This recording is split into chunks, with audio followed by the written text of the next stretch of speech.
Hai semua, salam dan bahagia Bapak Guru hebat. Perkenalkan, saya Sihrat Retno Cahyani, CGP Angkatan 9. Saya akan memaparkan hasil reflektif kritis saya, modul 1.1 bagian 1.1.A.4, eksplorasi konsep. Intisari pemikiran Ki Hajar Dewantara tentang pendidikan.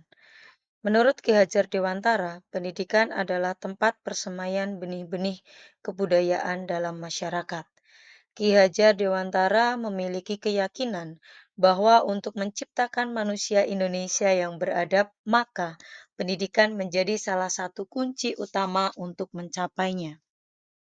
Pendidikan dapat menjadi ruang berlatih dan bertumbuhnya nilai-nilai kemanusiaan yang dapat diteruskan atau diwariskan. Intisari pemikiran Ki Hajar Dewantara tentang pendidikan ada 4 hal. Yang pertama, asas pemikiran pendidikan Ki Hajar Dewantara. Yang kedua, dasar-dasar pendidikan yang menuntun. Yang ketiga, kodrat alam dan kodrat zaman. Dan yang keempat adalah budi pekerti. Saya akan membahas satu persatu. Asas pendidikan Ki Hajar Dewantara. Pendidikan dan pengajaran adalah dua hal yang berbeda. Pendidikan diartikan sebagai tuntunan dalam hidup tumbuhnya anak-anak. Maksud pendidikan di sini yaitu menuntun segala kodrat yang ada pada anak-anak agar mereka dapat mencapai keselamatan dan kebahagiaan yang setinggi-tingginya baik sebagai manusia maupun sebagai anggota masyarakat. Pengajaran itu merupakan salah satu bagian dari pendidikan. Maksudnya, pengajaran itu tidak lain adalah pendidikan dengan cara memberi ilmu atau berfaedah buat hidup anak-anak baik lahir maupun batin. Yang kedua, dasar-dasar pendidikan yang menuntun.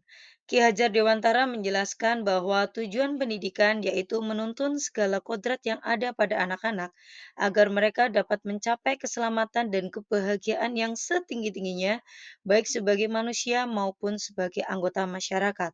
Oleh sebab itu, pendidik itu hanya dapat menuntun tumbuh atau hidupnya kekuatan kodrat yang ada pada anak-anak agar dapat memperbaiki lakunya, bukan dasarnya, hidup dan tumbuhnya kekuatan kodrat anak.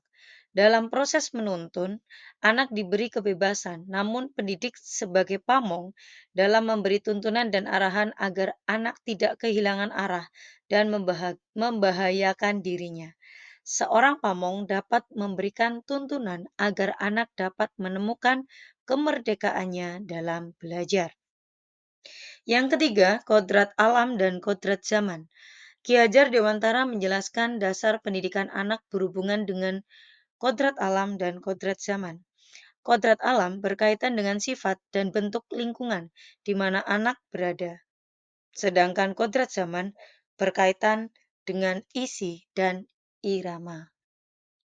Ki Hajar Dewantara mengingatkan pendidik bahwa pendidikan anak sejatinya menuntut anak mencapai kekuatan kodratnya sesuai dengan alam dan zaman.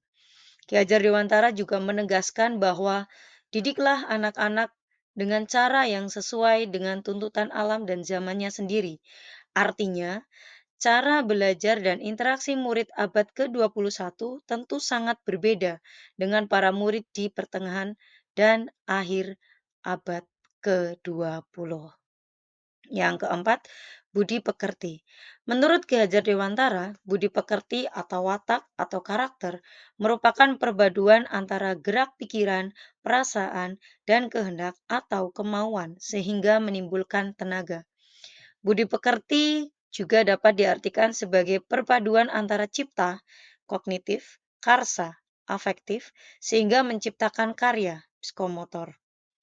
Budi pekerti merupakan keselarasan atau keseimbangan hidup antara cipta, rasa, karsa, dan karya.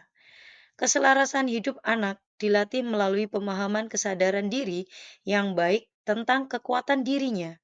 Kemudian dilatih untuk mengelola diri agar mampu memiliki kesadaran sosial bahwa ia tidak hidup sendiri dalam relasi sosialnya, sehingga ketika membuat sebuah keputusan yang bertanggung jawab dalam kemerdekaan dirinya dan kemerdekaan orang lain.